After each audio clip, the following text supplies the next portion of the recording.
What is up, everyone?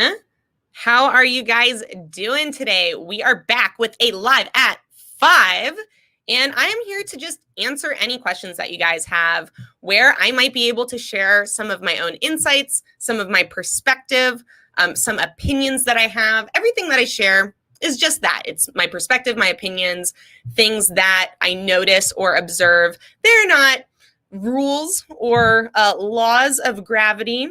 They are not permanent. Just because I say something and it may or may not be right now does not guarantee it's going to work in the future, does not guarantee it's going to work for you. Everyone is unique. Everyone has different situations, circumstances, talents, skills, scenarios. So there is no one answer. And if you're looking for the secret sauce or the singular answer to all your problems, it does not exist out there. There is a singular answer for you. There is a perfect answer for you. There's also probably a lot of really great answers. And then there's some mediocre answers. And then there's some really bad answers. There's a whole range of options and choices that we all have the ability and choice to make at any given moment. So when you listen to someone, this actually applies to just consuming content online. When you consume content, whether it's audio, whether it's video, whether it's written, it's important to remember that it's just one person's opinion and to take into context who that person is and, where that information came from. But even if it came from the most stand-up, reliable person and it's amazing information, it still might not be the right information for you specifically in your situation with whatever your nuances and caveats are. So that's just something to keep in mind. Now, I encourage you guys to go ahead and post any questions that you have in the comments, whether those questions are social media related, energy and happiness related, personal development related, marketing, branding related, or just business related in general. I would love to field any questions that you guys have. And if you do not have any questions, then I will go ahead and read some from Cora. I do just want to check real quick to make sure that I am coming through properly on LinkedIn Live and my audio is good, connected. Just double checking on the technical features, always something good to do. All right, so let's get into some questions from Cora. And again, feel free to jump in and post in the comments. I'll also be watching this afterwards. So if you're watching the recording, go ahead and post your questions anyways. I will see them and I will get back to you with an answer. All right, so here's our first question from Cora, which is a question and answer platform. If you've never heard of it, what are some tips to gain traction on TikTok? I think a really great tip is to collaborate. Whether that's a brand collaborating with influencers, whether that's a person or individual or influencer collaborating with other accounts, whether those are brand-based or whether they are influencer-based, creator to creator. For example, two music artists getting together and creating a mashup hit, or a cook, teaming up with a dancer and them making a really interesting dance cooking rendition. Like, there's so many interesting things that happen both on the creative side when two entities collaborate, but then also on the algorithm side, like platforms like when there are multiple identifiable elements to a video that it knows the audience likes and wants. So for example, a video that has one creator that the algorithm knows you like, yeah, that's pretty good. A video that has two creators that the algorithm knows you like, it's probably going to be a little bit more likely. Obviously, there's lots of other elements, but it's going to be more likely just based off that element to show you the video with two creators you like, because you're more likely to really, really like it. What's up, Garrett? How's it going? Thank you so much for popping in. Garrett says, let's see what comment we got here. What do you think quantum technology will do for us as a society? I do not know. Maybe you could post a definition of quantum technology there in the comments for everyone. I'm going to see if I can look it up real quick.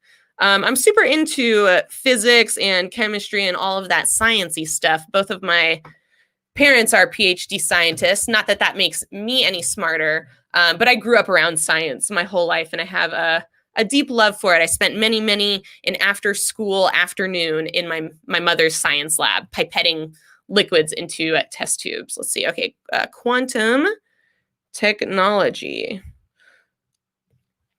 Let's see. We're getting into some interesting discussion here, guys. This is awesome. Let's see.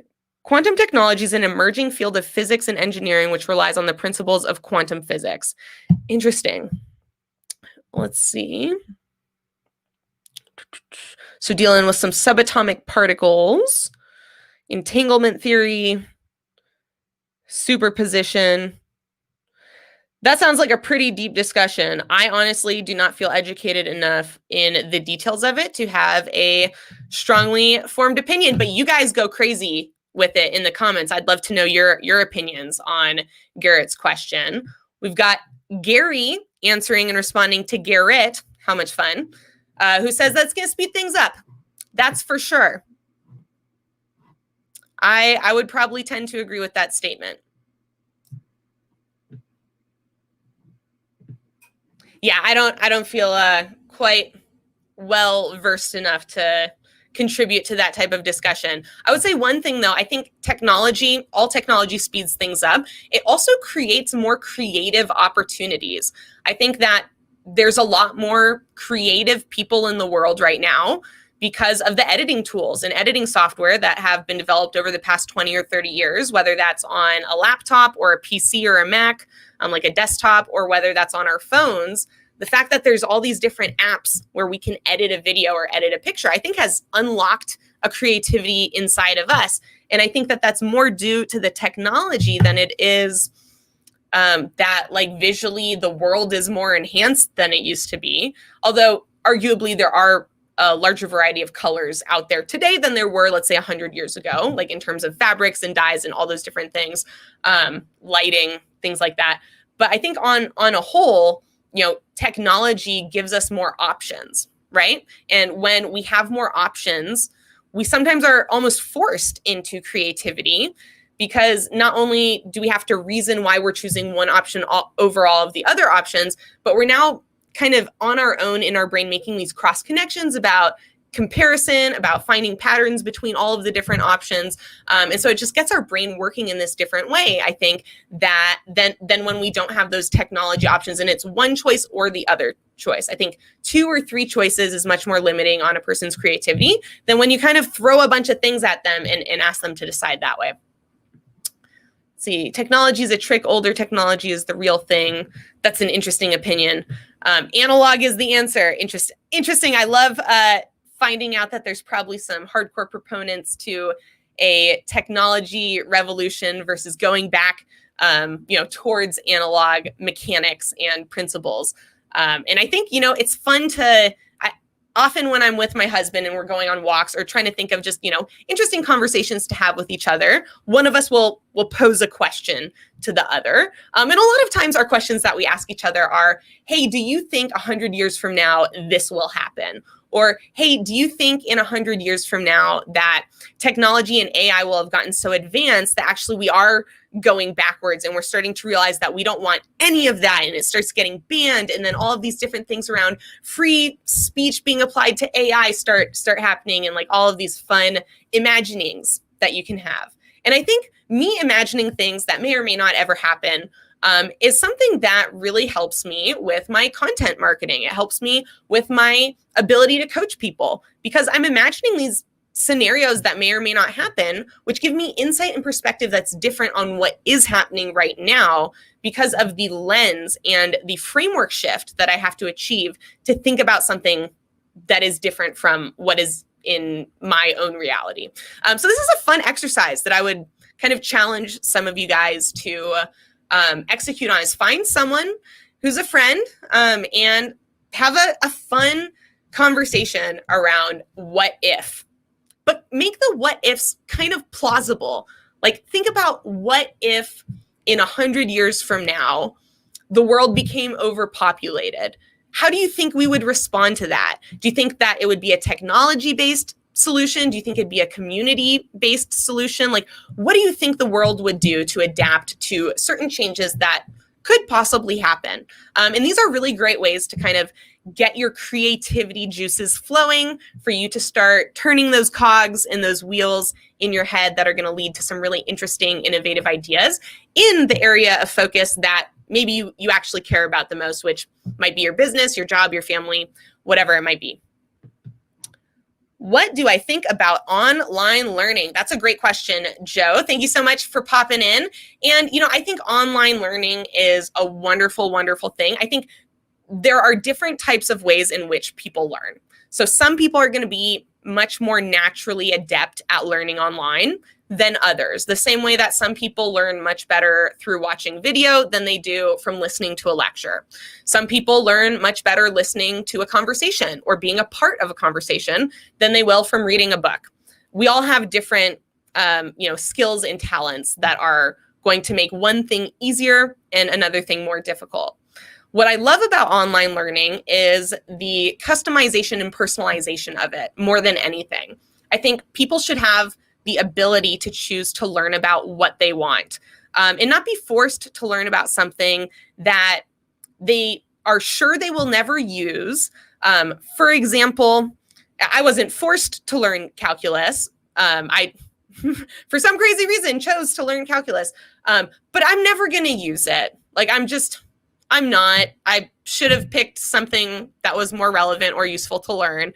Not that any learning is ever wasted. I think when you learn anything, it makes you smarter at everything. Ooh, that's a good line. I don't know if anyone's put it that way before. I'll say it again, you guys. When you learn and get better at, I already forgot how I said it, but when you learn and get better at anything, you get better at everything. There it is. And that's really true. When your mind expands and becomes more capable in a category or area, there's going to be lots of different ways in which that area is applied to actual things in your life. And it's kind of why when we talk about or learn about something, it'll pop up later on and we'll be like, oh my God, like how we just learned about this concept. And it'll just appear in your brain without you having to have found it, have searched for it, right? Like we all have this kind of search functionality in our brain of, I know the answer. Let me try and think about what it is. And you kind of have to go find in your thought organization about like, what is the answer to this question? And then sometimes your brain just throws the answer up in the middle before you even asked for it. It's like, oh, here's the answer that you're about to need. And you're like, oh my God, thank you, brain. That is exactly the piece of info that I was going to be looking for. And that's an awesome feeling. And so creating that type of cognition or recollection of information, I think that's an interesting thing for us to try and study and figure out, how do we intentionally achieve that? Like, are there ways that we can teach people information where when they need the information, their brain and their subconscious is providing it versus them having to think about and find that information? So I think there's so many interesting things that we can learn from online learning because it's collecting data in a completely different way than, a teacher can collect data. A teacher can collect data through testing. And we've done a lot of research to find out that that's not very accurate or helpful for much of anything. So I think using technology that exists on a laptop and online and on a computer to be able to gather much better data about how someone's learning, what things they're interested in, all sorts of other things that we could come up with to learn from that data, that's a powerful concept just in it of itself. Teaching glassblowing online, possible or impossible? Ooh, I love it. You can teach some certain things, but it's like saying, can you teach soccer online? Yes and no. You can teach someone like the plays of soccer. You can teach someone soccer concepts and principles, but they're going to have to go out and practice and learn soccer or basketball. You can watch someone dribble, but you have to dribble before you know how to dribble, right? Like, you start out looking at the ball and then to get dribbling with your eyes up where you're not looking at, like, that takes practice. The same thing is true of glassblowing because there's physical spinning elements to it. You have to practice those. Otherwise, you don't know how to do them. Topic shift from Joe. Am I on Clubhouse? You know it, Joe. I'm everywhere. I'm on Clubhouse. I'm loving it. I've gotten to speak in 2 different rooms now. Ooh la la. In one room, I came in just as a listener, and then I got invited up to speak and ask a question. In another room, I was invited to co-host the room, which was really fun. And I got to be a moderator in that case. So that I've had a great time on the app so far. Everyone's so nice and friendly. It's really a kind of wonderful place to be. Have I been able to use it to boost my sales or brand? So I think, yeah, brand, but sales, come on. I've been on the app for 2 weeks. Stop pressuring me. I'm just kidding. No, I think it's going to be an amazing sales tool. And there's a lot of people who are already using it to make money, but I'm not money focused. I am community and value focused. So the things I do naturally bring money with them because money follows value and not the other way around. So I don't really have to think about, am I creating more value or more money or revenue for myself? Naturally, that happens when I focus on creating more value. Would be kind of my answer to that question. All right, we're going to wrap it up. You guys were awesome. Great questions, Joe. Thank you, Garrett. Thank you, Gary, for stopping in and sharing all the love and positivity and commenting on this video. If you're watching this afterwards, go ahead and throw a question in the comments and I will get back to you. And I hope you guys have an amazing, Friday night? So it's a lot of people's weekends. I hope you take some time this weekend to really be grateful for your family, to be grateful for your friends, and to be grateful that we live on this beautiful, perfect planet that we all get to enjoy. Have an amazing night, you guys. Bye.